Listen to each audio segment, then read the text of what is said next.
comment caractériser la pédagogie de l'intégration, qu'on peut définir comme un cadre méthodologique de la mise en œuvre de l'approche par compétences. C'est une manière de traduire l'approche par compétences, une manière de comprendre l'approche par compétences, qui est une manière particulière, une vision particulière de l'approche par compétences, et qui est basée sur un certain nombre de principes. Premier principe, c'est que les compétences sont définies à la fois en termes complexes et concrets. On peut dire que un ordre de grandeur, c'est 2 ou 3 compétences par discipline et par an. On est loin d'une longue liste d'objectifs spécifiques, comme dans la PPO. On est loin d'une liste de standards, de 15 ou de 20 standards. Non, on travaille sur vraiment un très petit nombre de compétences qui sont des compétences terminales ou des compétences de base. Et personnellement, plus j'avance, j'aurais tendance à dire qu'il vaut mieux travailler sur 1 ou 2 compétences par discipline et par année que sur 2 ou 3 compétences par discipline et par année.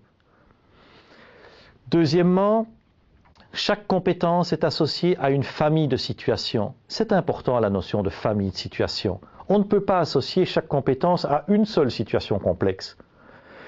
Parce que, une fois qu'on a appris à l'élève à résoudre cette situation complexe, il faut lui présenter d'autres situations complexes, mais qui se rattachent à la même compétence, pour pouvoir, parce qu'il sera compétent le jour où il pourra résoudre n'importe quelle compétence, n'importe quelle situation problème, qui fait partie de la famille de situations associées à la compétence. Et c'est ça la compétence. La compétence, ce n'est pas de pouvoir refaire quelque chose qu'il a déjà fait, mais c'est de pouvoir faire face à une situation nouvelle qui appartient à une famille de situations. On parle de situations équivalentes.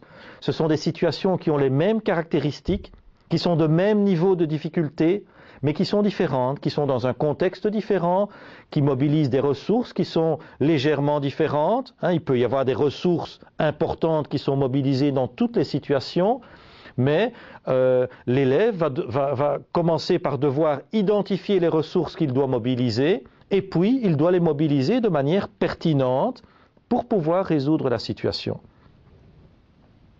Les compétences sont le témoin d'un profil de sortie à atteindre pour tous les élèves.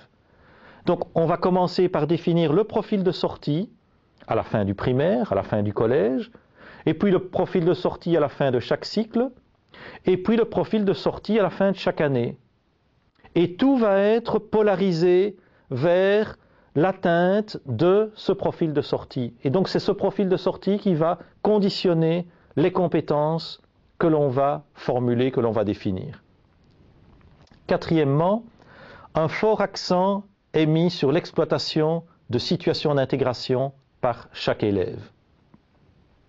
Et donc, ça c'est important aussi, si on veut rendre l'élève compétent, il faut que ces situations d'intégration, ces situations complexes, chaque élève puisse les résoudre individuellement. Bien sûr, on a besoin pendant les apprentissages d'avoir des moments de travail collectif, des moments de travail en petits groupes. Il ne faut pas les nier. Mais pour qu'un élève devienne compétent, on a surtout besoin d'avoir des moments significatifs dans lesquels l'élève se frotte tout seul à des situations complexes. C'est un leurre de penser qu'on va améliorer les performances des élèves plus faibles en leur proposant de faire l'impasse sur les situations complexes. On pense parfois que, en leur simplifiant la tâche, qu'en travaillant uniquement sur les savoirs et les savoir-faire, c'est comme ça qu'on va les aider. Non, bien sûr, il faut faire ce travail de décomposition avec les élèves les plus faibles, mais si on veut les aider, il faut surtout leur apprendre à pouvoir mobiliser tous ces savoirs, ces savoir-faire dans des situations complexes. Et donc, il faut pouvoir les amener à entrer eux aussi dans le complexe. Cinquième principe, la manière de conduire les apprentissages est laissée à l'appréciation de chaque enseignant qui a la liberté de choisir la méthode pédagogique la plus efficace et qui lui convient le mieux. Et donc, on ne va rejeter aucune méthode pédagogique dans la pédagogie de l'intégration. Même le modèle transmissif, à un moment donné, un exposé peut rendre des services à un moment donné de l'apprentissage. Toutefois, et je voudrais quand même préciser, apporter une nuance à ce que je dis, progressivement, il me paraît indispensable d'amener les enseignants à faire évoluer leur pratique pédagogique et à mettre davantage l'élève au centre des apprentissages en recourant à la pédagogie du projet, en recourant aux pédagogies de l'apprentissage, en mobilisant la résolution de problèmes pour installer les ressources, même les ressources, les savoirs, les savoir-faire. Et donc progressivement, il faut amener les enseignants à faire évoluer leur méthode pédagogique, mais il ne faut pas penser qu'on pourra le faire en un mois, ni même en un an, ni même en 5 ans. Il faudra peut-être 10 ans, 15 ans pour amener un enseignant à modifier de manière durable ses pratiques pédagogiques. Et alors, 6e principe, c'est que les élèves sont évalués sur la base de ces situations d'intégration. Autrement dit, faire évoluer aussi l'évaluation, parce que si on veut vérifier si un élève est compétent, si un élève a acquis une compétence, ce n'est pas en évaluant des ressources séparées qu'on va l'évaluer, mais c'est en évaluant sa compétence. Quand vous passez votre permis de conduire, on ne va pas vous demander de dire « montre comment tu freines » et puis maintenant « montre comment tu enfonces la pédale d'embrayage » et puis maintenant « montre comment tu vas changer le levier de vitesse ».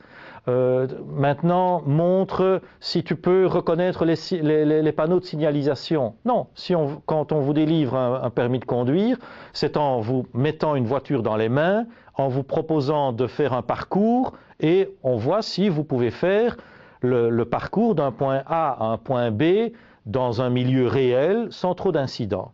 Donc voilà un petit peu les 6 principes tels qu'ils ont été élaborés par les personnes qui ont travaillé sur la pédagogie de l'intégration, Jean-Marie de Kettel, déjà dès les années 90, et alors toute l'équipe du BIEF également, et un certain nombre de responsables de nombreux pays sur tous les continents qui aujourd'hui œuvrent dans le cadre de la pédagogie de l'intégration.